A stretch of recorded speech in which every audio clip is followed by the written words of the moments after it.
before we start our main discussion that was announced. So I'm asking Mr. Ambassador to answer the question that is interesting, the answer to which is going to be interesting for all of us. And then we will let you go and do your business instead of, media business. So what media challenges does media sector faces in the solving of the conflict in Donbas? Thank you so much, Mr. Oleksiy. And the most important challenge comes from the situation that Ukraine finds itself as a country at war. And it's been said that the truth becomes always the first victim of the war. So it gets harder and harder to obtain impartial, objective information. And that's the first challenge. Secondly, it's not always about the possibilities to deliver impartial information. It's often also about the willingness to deliver impartial information. Many media outlets in Ukraine, in particular the TV houses, are owned by wealthy individuals, the oligarchs. And oligarchic media may turn a popular instrument in political wars, in political battles. And the Ukrainian oligarchs often have clear, distinctive political interests and sympathies. And so this clearly becomes, or has become, is a great challenge for the media freedom and media landscape in Ukraine. Thirdly, for the journalists to perform their tasks as the fourth estate or the fourth branch of power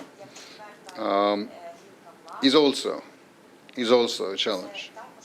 I mean, the media should play several distinctive roles, like to provide analysis, not only sheer delivery of news. Media should be a platform for discussion.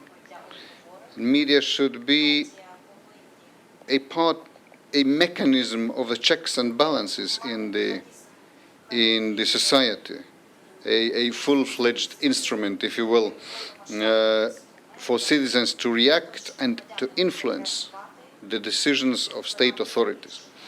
And from these challenges, several vectors of activities can be activated, on which the EU has already engaged, is supporting, and is ready to further support Ukraine.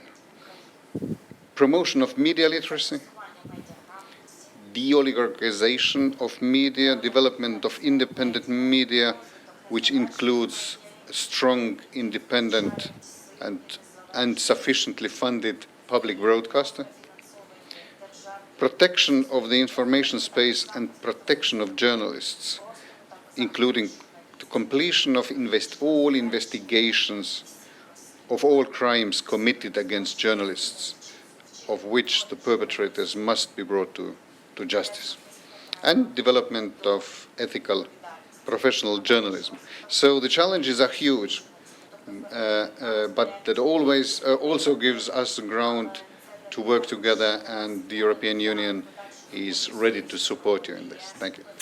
Дуже вам дякую, посол, і знаю, що Thank you, Mr. Ambassador. I know that you have to go, so we are letting go. Thank you for attention to our event, and we hope that we will further on look for common solutions, and we were going to look for them together to face the media challenges that we are facing. I promise. Okay, thank you. Goodbye. And we shall continue. And I'm sorry that I haven't introduced my colleagues that are in the studio because we are pressed for time and we lag behind. So we were saving up our time to hear opinions our speakers have, especially ambassadors. But nevertheless, next to me in the studio, I have Yulia Ostrovska, who is CEO of Dom TV channel, and also the Ukrainian platform of foreign broadcasting, and also Stanislav Aseyev, my colleague and journalist. We mentioned almost in each panel discussion last year to free from the captivation, and that was made, and he is now here, and it's a big happiness to us. So I'm very happy to see you here, and really I'm waiting reflections from you on the topics we have announced in our today's discussion. Dmytro Krapivenko, editor-in-chief of the Ukrainian Week magazine. We know that you dedicate lots of time and content to the topics of the armed conflict, Crimea annexation, occupation of Donbas. So it's really important for us to hear your opinion. And my colleague Vitaliy Sizov, he's the analyst of NGO Donetsk Institute of Information that studies conflict and post-conflict regulation and dedicates lots of content to highlight topics of political and diplomatic way and Donbas reintegration. So I'm really happy to see you all here. And right now we shall start the discussion, and I will remind our audience that all online streams and all questions you can ask through Facebook page of Donetsk Institute of Information, and also on our website of donbasmediaforum.net. Not to get lost, please update it and check all the streams there. And before this panel discussion, I was thinking that in fact our goal to do as all possible to stop conflict in the East by this forum, to make our contribution that depends upon us to stop the conflict. And clearly, not even the conflict, but violence, I think. All of us who come from Donbas, we have gone through different attacks and challenges, attacks to our security since 2014. And what Stas has been through is something that, you wouldn't wish even your enemy, because neither of the journalists is to put himself in danger so much. But Stas actually made that risk for all of us to find out about the way of things which are in the east of Ukraine. And we were following the events on your release, and we made several statements to public organizations. And last year, Donbas Media Forum was dedicated to the topic of overcoming violence against journalists who suffer from the actions of the illegal armed groups. Of course, there are many different views, interpretation, but that's normal for democracy. But violence is not okay. And Russia, with its actions today, is provoking violence in the occupied regions. Stas, I have a question to you. You are our first speaker. Please take a microphone. We heard the reply of Mr. Ambassador if media can influence the conflict resolution anyhow. Do you think that media, a blogger, a platform, I don't know, any form of it, media, TV, can influence in any way the conflict transformation? Yes, so good day one more time. Let me thank all media and all people who were supporting me while I was a captive, because it was very difficult from psychological point of view and even from the physiological one, because information support changes attitude to you when you are there. As for today's topic, I would like to support the idea of Mr. Ambassador and say, when I was released and I was in Feofania, my colleague from Radio Svoboda came to me and we started communicating about the situation with media in Ukraine. And they said, Stas, you still don't understand how much after presidential elections we have a,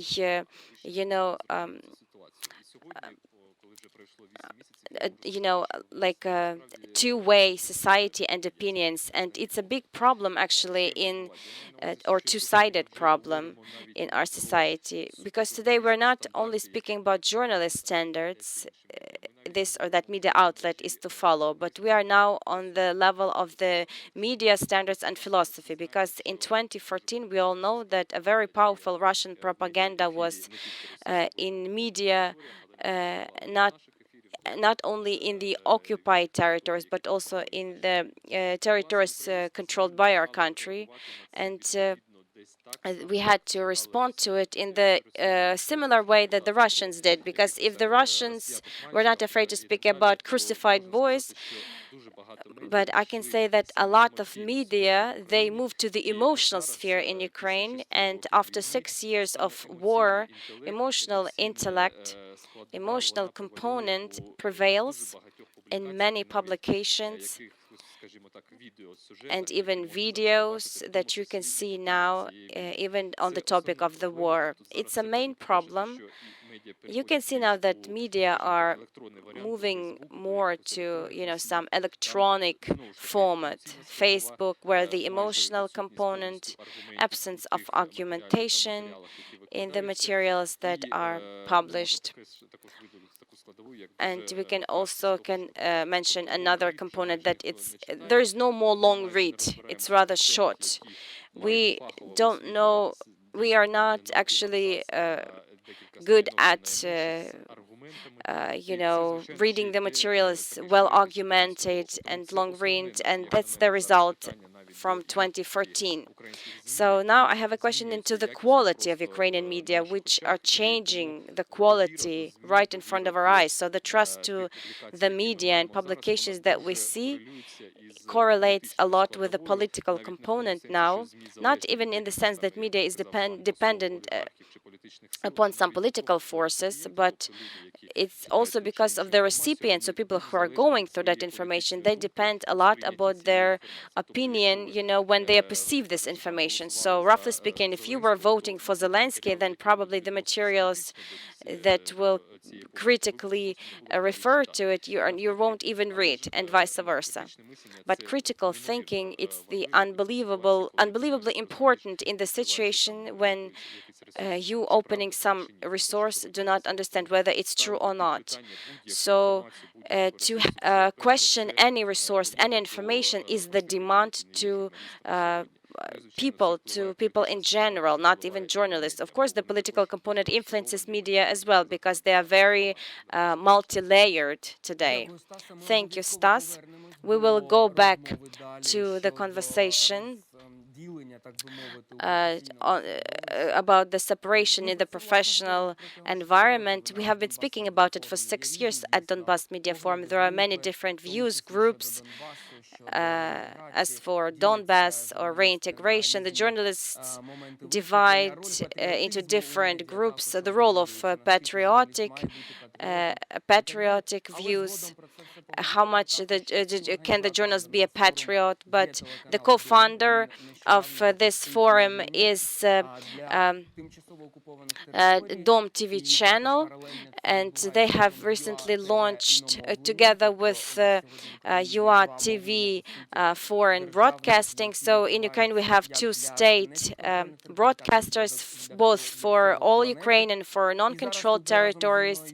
And together with us is Yulia Ostrovska. And as I mentioned, that we heard at the presentation in Ukrinform, you gave speech on the idea for Dom TV channel, why you created it, what for you have created it, what kind of content it is to produce. So I work with you together, and together with colleagues from Donbas, we produce certain content for this broadcaster.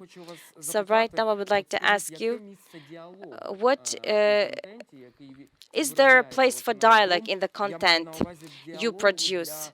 I mean, the dialogue for different viewpoints inside of the Ukrainian society. I mean, there are different interpretations, opinions on how we are to build the future of our country. Given different parties are able to express their opinions, or can you say that the TV channel Dom only supports the state opinion and no other interpretation? interpretations? Good morning. Well, first of all, okay, we have a state position. As Mr. Ambassador said, we have media divided into two camps, but for us it is easier. We are a state-owned channel. That is why we support state position. But of course, we have different opinions discussed on air, because this is what is called critical thinking. We need to provide people the opportunity to make their own decisions, to make their own conclusions. And I think it is right. We would like to know about the Dom TV channel, because we have quite a lot of questions in our groups online. For example, are the people in the temporarily occupied territories ready to listen to Ukrainian media? Are they ready to consume these? What kind of content they shall receive? So, can you tell us what the Dom TV channel is about right now? As of now, we broadcast 24 hours per day. We broadcast to the occupied territories in Donbas and in the Crimea. We also have UATV channel, where we also show the same content in Russian, and I would like to tell you about it separately. Right now, Dom TV channel, this is 29 hours per week of own production, own programs, information programs, which, as I've already told you, show information, provide information which is objective about what is happening in Ukraine. When we are talking about the role of the media in the life of a country, we understand that if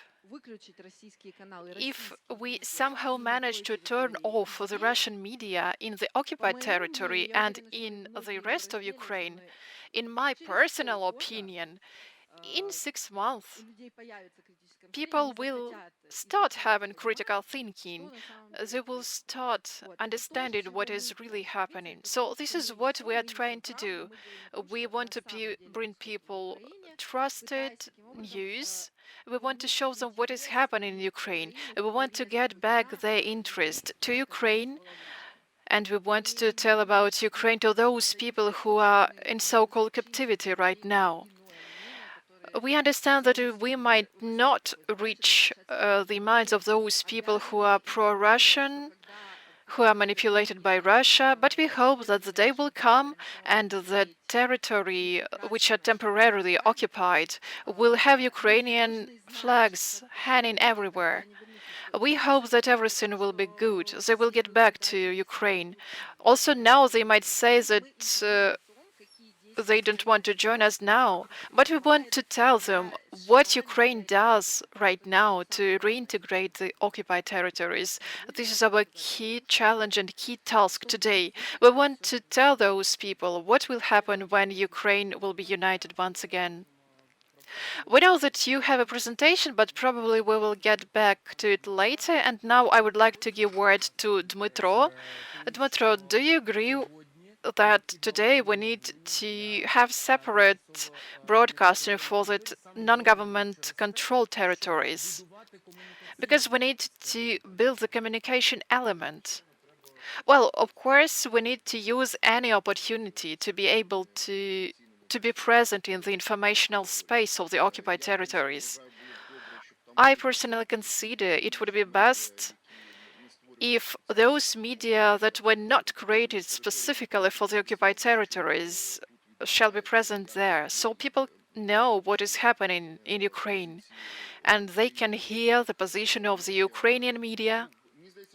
It seems to me that any effort, any way to provide information to the occupied territories is good enough, be it media, be it internet, because according to my information, there are some Ukrainian websites which are blocked in the Donetsk and Luhansk separatist republics. Some of them are blocked, but as far as I know, social media, social networks are still available. So I read a book, an excerpt of the book by Stas, which were published online. And what I liked is the phrase that even in captivity, you had the opportunity to listen to Svoboda radio, to Freedom radio. So when a person wants to get information, they can do it. For example, back in the Soviet Union, there were people who managed to listen to the Freedom radio, to other foreign radios, though it's a challenge. Because, for example, when you listened to those voices, to those radios back in the Soviet Union, you were under threat, but still you could do that. The same situation is now. You are at risk, but still you can do it. That is why I'm very happy that Yulia said that we cannot reach everyone. We cannot reach the mind of every person, because some people can be aggressive towards Ukrainian language, Ukrainian flag, because we know that in Donbas, they remove monuments to Taras Shevchenko, to Sagaidatchny, and to other heroes of Ukraine. Our enemies try to remove all the symbols related to Ukraine from the occupied territories. That is why any connection to the home, to Ukraine, is very important, and I think it is of great importance, because this is counter-propaganda in any case. They say that we are some kind of monsters, that we are manipulated from abroad, that Ukrainian troops came in Donbas in order to hold everyone captive. They tell all of those stupid things about one Ukrainian and two slaves. But we want to say that we are normal, we are good, but we don't have to use manipulation and fake news to do that. And I would also like to add something which might be a bit off top. When Ambassador told us about separation, about information war, I would like to say that information war is present even here in Ukraine. There are such channels as News One, 112 channel, and other channels. They also work here. Their offices are located here, and they are part of this information war. Thanks a lot for your comment. Vitaliy Sizov, the floor is yours. So, in your opinion, can media play the role of intermediaries in order to listen, to broadcast different opinions in a country which is at war with another country? Is there a place in Ukrainian media for a discussion, for example, about solution of the situation in Donbas, in the east of Ukraine? Or shall they follow only one state position? Well, I would like to say that media has a more technical role, and we cannot expect something like consolidation from the media. I agree with Mr. Ambassador, who told us about oligarchic media. We still have this trend. They relate the opinions which is good for those oligarchs, for those financial groups.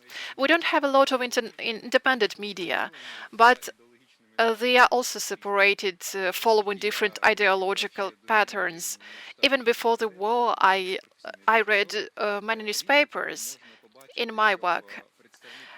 And you don't always see that a representative of a media which follows one ideological position to publish something which is against this position, which encourages discussion. These media are not dependent on the oligarchs or financial influences. They are dependent on their audience, because it's difficult to have a conflict with a loyal audience which supports you. It's difficult to raise some sensationalist questions. It is better just to use the language of the audience. From the commercial point of view, it is completely understood, because media wants to get benefits from it. That is why it seems to me that the role of this dialogue platform might be provided by the state media, which are not dependent on oligarchs, which are not dependent on the ideological platforms, and they can become the platform for discussion about unification of the society. Because I think that every person, even here, representatives of different media, people with different experience, they have different opinions on life, on some situations. That is why to say that we need to be united, but to be united around what? It seems to me that the only thing which can unite Ukraine is the idea of getting back the uncontrolled territories, of reintegration of those territories. And even this question might be challenging, because every political group has its own vision on how this process shall be made. That is why it seems to me that we need to raise those humanitarian questions, such as aid to those Ukrainians who are in the occupied territories, such as help to Ukrainian students who want to study in Ukraine. These are the questions these are the issues where everyone agrees, or almost agrees.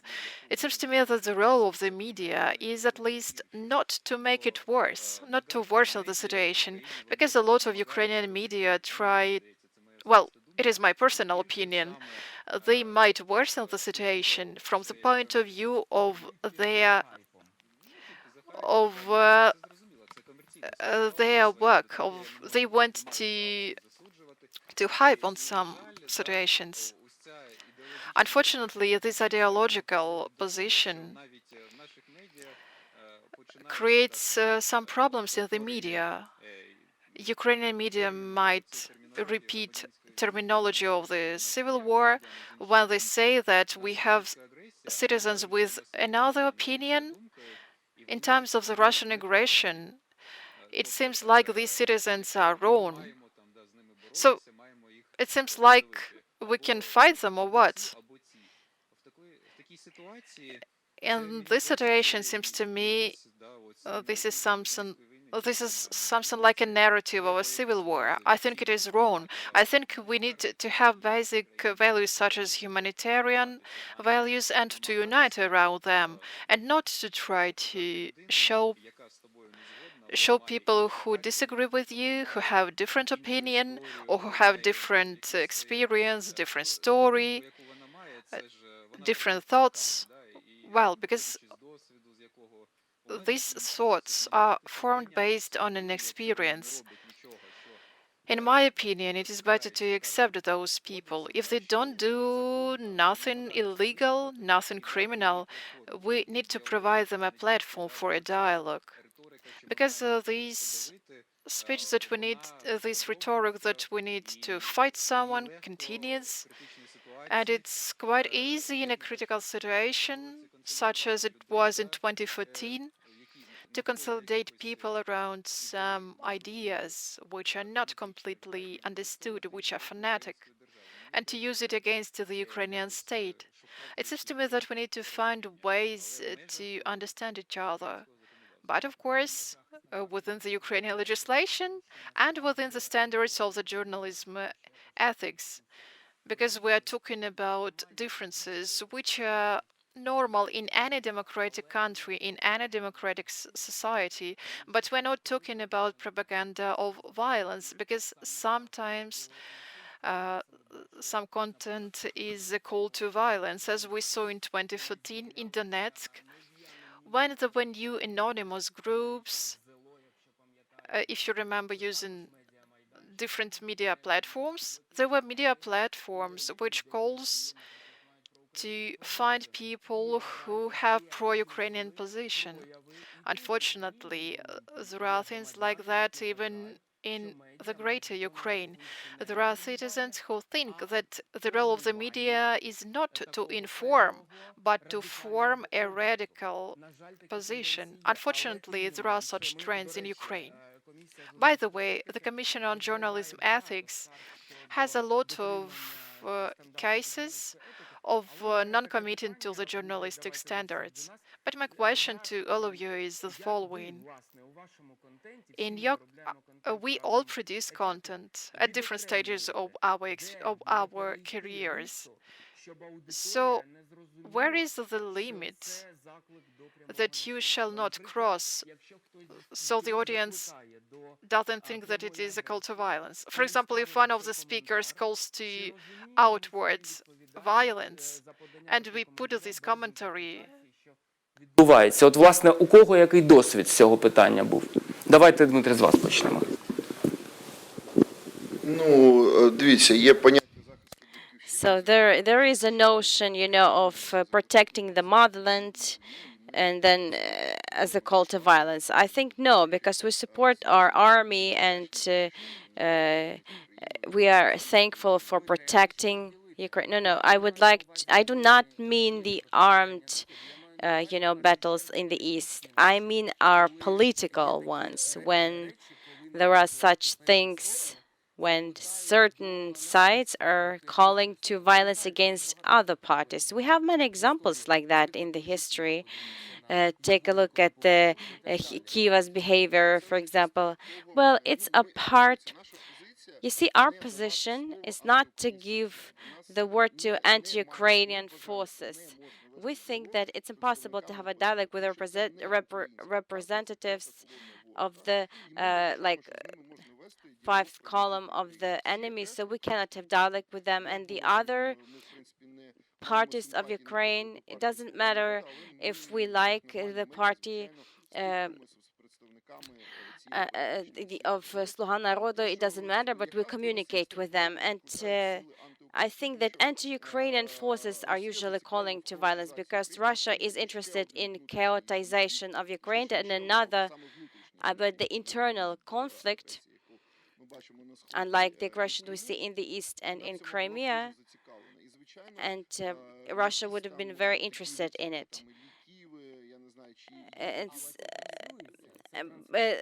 Yes, but we see it actually on the television. Yes, we see it on air. But yes, but though it's aired by those channels which are interested in changing, the opinion that we have like the civil war, that Maidan was the military action. I can bring up to a dozen of such narratives, because the war is also like a violence, maybe not directly, but it's an attempt of revenge.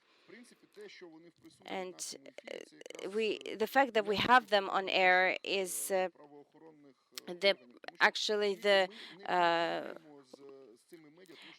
it's because our law enforcement officers, they do not process that thoroughly.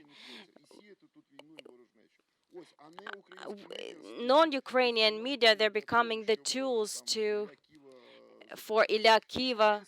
I mean, if Ukrainian media are giving them a floor, I think it's their mistake, because they're not giving floor to the MPs of the Russian State Duma. But I think it's like the same thing. Stas, I would like to talk to you. We saw your interview with Solotkov, and I viewed it as the violence of journalists, against a person who is in really difficult conditions, but he's made to give such an interview. And in our opinion, we considered that situation with our colleagues and with the Detector Media, that we in fact cannot trust such interview, because it's fully a sign that it's violence against speaker. Yes, absolutely. I would like to clarify. It's not like I was made. I was actually made. I was indeed made to give this interview. I did everything possible to refuse, but when they said that you have a mother here, don't forget about it. So this was a decisive factor for me to, if you can call it an interview, for me to give this interview. And that was on the federal television. Yes, so millions of people could see it. It's a very difficult question that you're asking right now. The journalists' standards in conditions of the armed conflict and war. Of course, in the classical form, the journalists are not to give any narratives. They are just to feed the bare facts. And the recipients, I mean the consumers, are to make the analysis and assessment of those facts. An example, when I was still free and worked on material for Radio Svoboda. Of course, I couldn't work on the occupied territory as a Ukrainian journalist because we cannot get accreditation there, and you shouldn't even ask about it. And when I came to Makiivka, it was shelled and a number of buildings were destroyed. I didn't have just to shoot it, but I had to interview the local residents. Of course, I have introduced myself as a Russian journalist, and thank God they didn't ask for my accreditation. I made up the story about myself, and I interviewed them. All local residents I communicated with, they were sure that this shelling was done by the armed forces of Ukraine. I have recorded it on the speaker, and we were giving their opinion without any changes, despite despite the fact that I knew it had nothing to do with the armed forces of Ukraine, but me as a journalist, I didn't even have the right to give my own assessment if it was a classical journalist work. If it was publicist work or interview, that's a different thing. If you recall interview of Dmytro Gordon with Hirkin, it's a question if during the war we can interview those people. If it doesn't have any propaganda function, then of course our route for taking interview, we are to interview people even with the opposite opinion, even from the occupied territories. The residents of Makiivka see this situation this way, and we have to understand it, because if we would like to integrate those territories, we have to understand that when you get there, this building will have this opinion, because they will think that they were once shelled by the armed forces of Ukraine. We are not to follow some illusions on the local residents that they are all expecting us Ukrainians there. That's why you have to manage also some other opinions. But when it's a classical propaganda from some political forces, what Dmytro mentions, then it's a question whether or not they should be given this possibility to speak. And clearly that during war, some journalist standards, they are to move to the side of some national interests and standards, and not all are to be, aired live. Yes, it's an opinion. It's a part of the architecture of the all Ukrainian state of the modern journalism, because the journalism doesn't exist separately from the society. Clearly that Ukrainian journalism is part of our society, and it shows the moods and the opinions of our people which they have now. Julia, I know that we work with you on Dom TV channel and sometimes work taking videos from Donetsk. It's really difficult. No accreditation of Ukrainian media can be there. But nevertheless, we try to make a social dimension, humanitarian dimension from Donetsk, from occupied territories. It's the most important thing for us, because this way we can show how people are surviving in such conditions that Vitaliy Sizov mentioned. The humanitarian dimension, altogether with the political dimension. This is my opinion. They can do it because they are in Kiev, apart from the front line. But how do we find balance between the dimensions of political safety and humanitarian on the situation in the east? Because the political diplomatic state declared by President Zelensky, which is on TV channel in Dom in the sound bites, and there is also opinions of demonstrating life of the common people, like of pensioners and so on. But is there a safety factor on TV channel Dom? Of course. That's what you are talking about. We're not trying to get accreditation. It already means that we are providing the safety, trying to get the safety for us. If we, but I wanted to, support the comment by Dmitry Stas that you are the start. We cannot prohibit right now with no democratic ways. We do not have such possibility to prohibit in the 21st century. To Oleksiy to mention something. That is true. But if we raise new generations now and explain them what information hygiene is, and what critical thinking is in representatives of media won't have viewers, and that's important. You have to raise people which will ask these internal questions. So we have to so it's like the Department of Technical Control. It's the internal.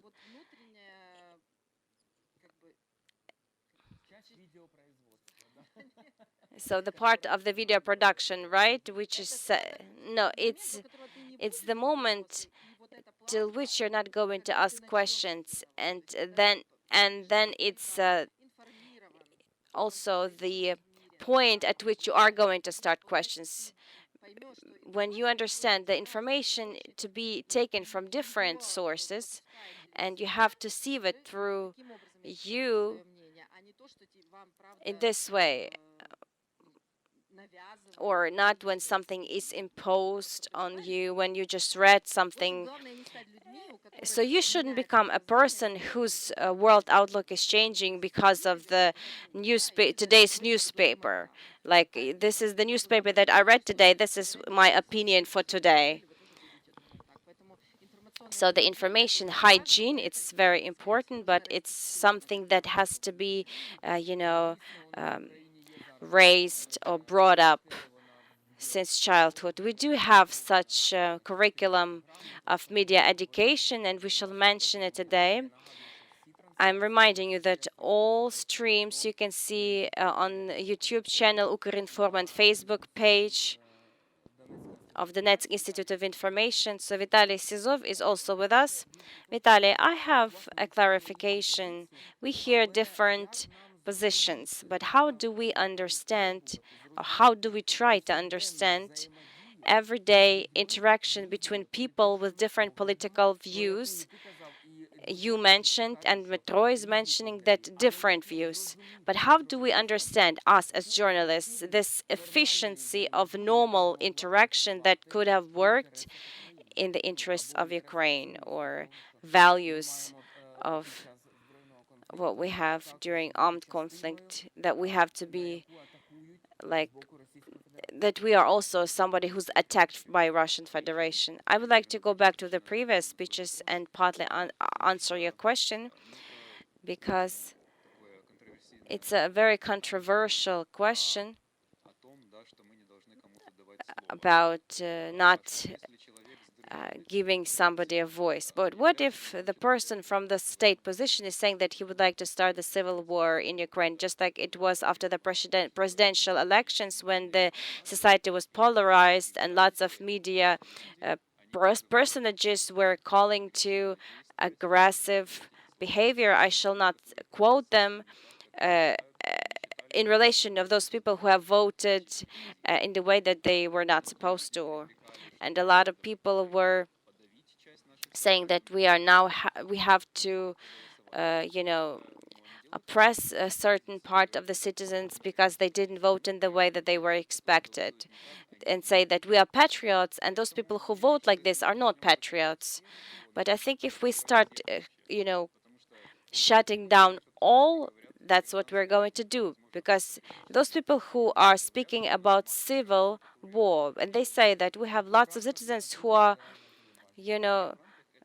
and so in the framework of the narrative of the television, although in reality there is no civil war in Ukraine, we saw how many people are attending Ukrainian territory to receive some social benefits and other things, but I do not know a single case of the civil opposition in Mariupol. Or I can criticize, of course, the opinions of such people, but I have the right to talk about it if they are emotional, they want to express these opinions. I don't think I can stop them, or that I should stop them or influence them anyhow, physically or legally. It's their opinion. Here I would like to support Julia in the part that you don't have to open this first newspaper that got in your hands. I think that it's the truth, the final truth. I think that we probably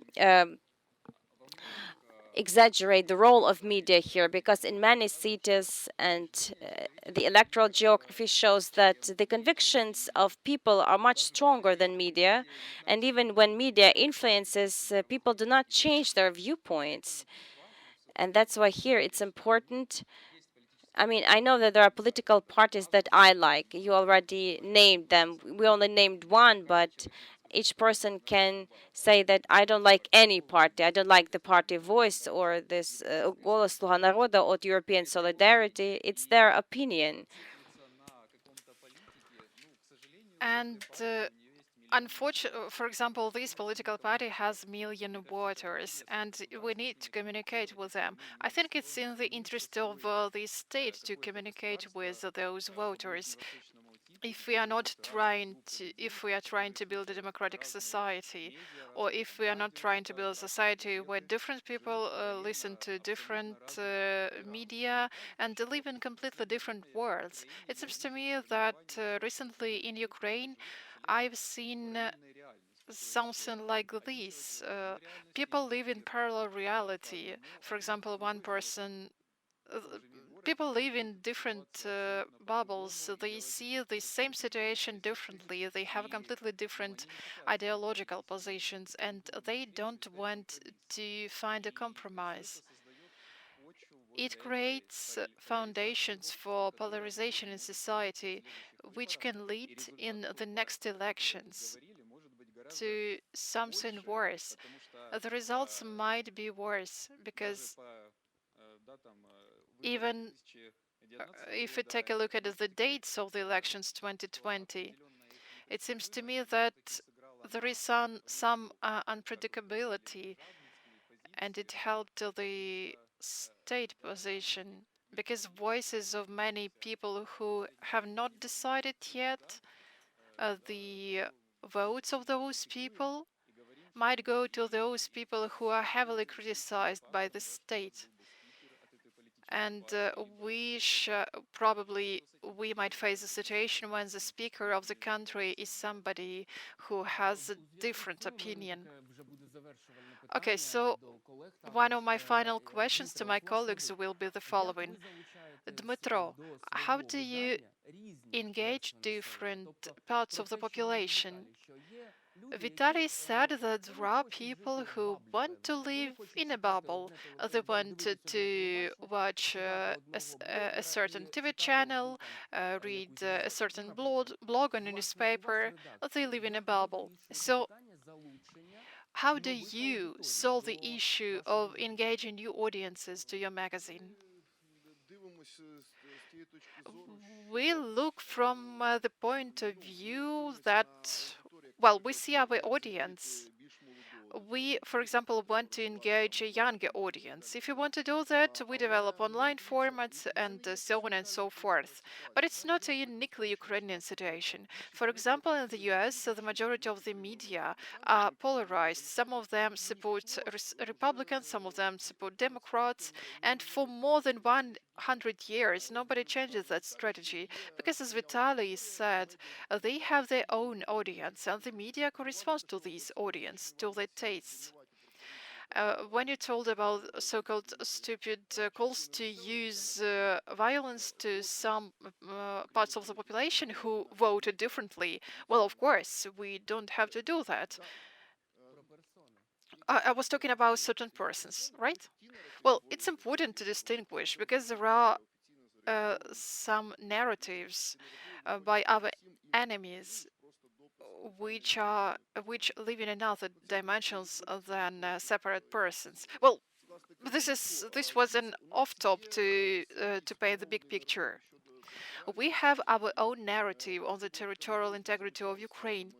When we could, we had our journalist in the Crimea, we worked with stars, we had a journalist in the Lugansk Oblast, because we wanted to see how people really live there in the occupied territories, how just average people live, how their daily life looks like. Our position is quite simple. We just tried to be persuasive. Donbas is a part of Ukraine. This is a natural part of Ukraine. We like to fight some prejudices such as like all people from the Donbas are the same. There are a lot of stigmatization words that are used about them.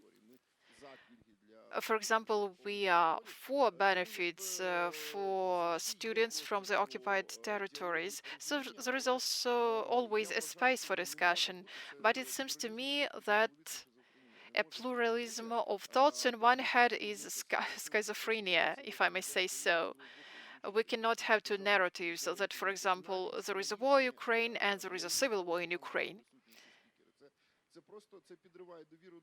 It diminishes trust in media. It seems to me that when media just provides platform to everyone, the media just shifts the responsibility.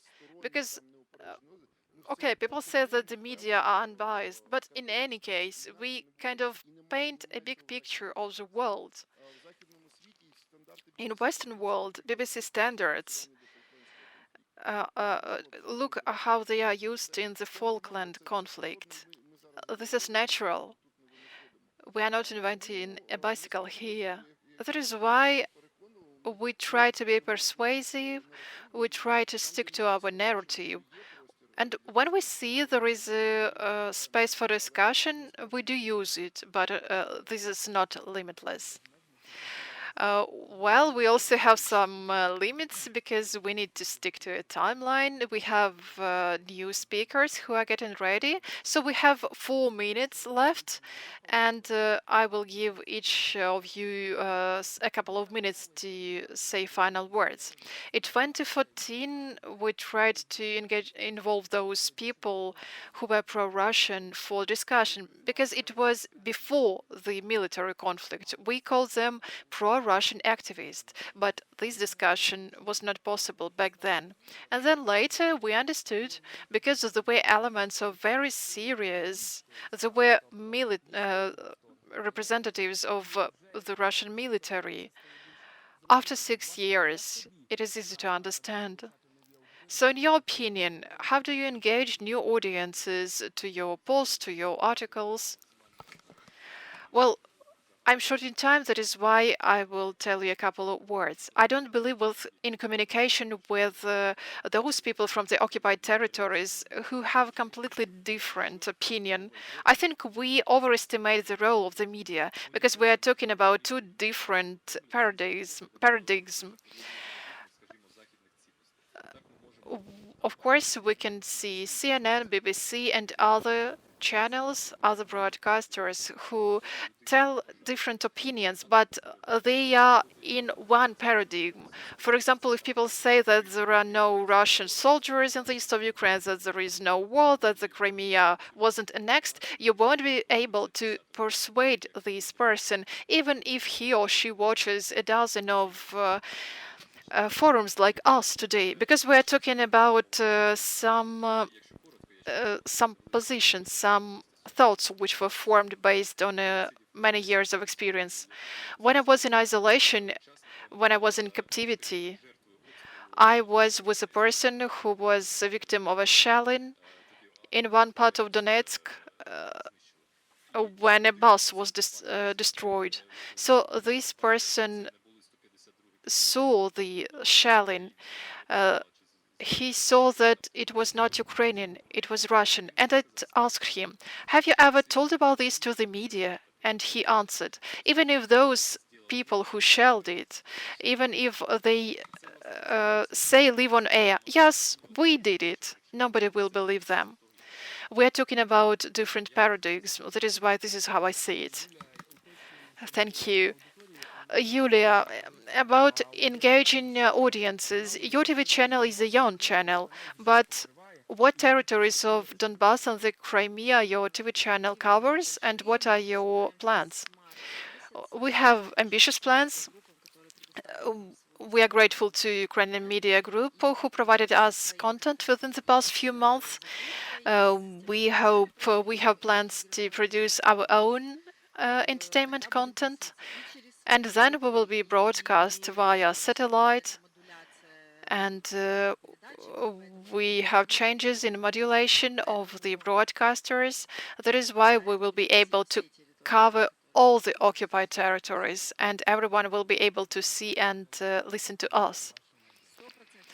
Yes, it will be the engagement of the new audiences. And I would also like to say that it is that even the Russian Federation doesn't only act using analytical programs. They spend a lot of money to create so-called patriotic vision. It is difficult to reach those people using information programs. It is better to make a film, a feature film, because this is what will reach the heart and minds of the audience. That is why this is what we need to do. We need to remember our great history, our hetmans, our leaders and heroes of Ukraine. If we tell everyone about them on our TV channels, we will be able to reach the heart and minds of our audience. It seems to me, in my personal opinion, there are TV channels in Ukraine from the pool of the previous government. I think you understand what channels I'm talking about. For example, News One, 112 TV channels. So these channels are similar to News One and 112, but they are of a different position. It seems to me that we need to talk to these people, so to prevent these people from taking weapons and go at war. Okay, people might have different opinions, but they are citizens of Ukraine. They just live there. They don't take arms, so they don't fight. They just have these opinions. Secondly, I met several representatives, even in the Ukrainian law enforcement, who had such informal opinions, but it was their position. There were few such people, but there were people who, for example, didn't understand what happened in Maidan. Well, you see there's a lot of representatives of the law enforcement were on Maidan, on the other side of the protesters. Despite that they swore to Ukraine, they did differently. That is why I think that dialogue is important. A minimal task for me is so these people don't become victims to the Russian Federation just because we didn't listen to them, we didn't provide a platform for them. When we tried to talk to them, to have a dialogue with them, Oleksiy said that the key role of the Russian Federation that brought death and murders to the territory of Ukraine. Because back then, without Russian influence, it was possible to talk to those people. But after the annexation, after the euphoria of the annexation, it became too difficult to talk to those people because they felt they were backed by the Russian Federation. And we understood that these people that this is not their opinion, that they are backed by someone stronger who backs them. We need to understand what to do with it. We try to understand those people because they have been living there in the occupied territories. They were not rich, but they had a life. Their key trauma is not that everything was caused by Ukraine, but they lost everything. Thank you, dear colleagues. Every year we get back to our traumas which we suffered in the east of Ukraine. Unfortunately, we have what we have. But Donbas Media Forum goes on, and I hope that our discussions are some kind of therapy for us because we need to develop in the greater Ukraine. And sooner or later, together with the Crimea, Donetsk and Luhansk, which will get back to Ukraine.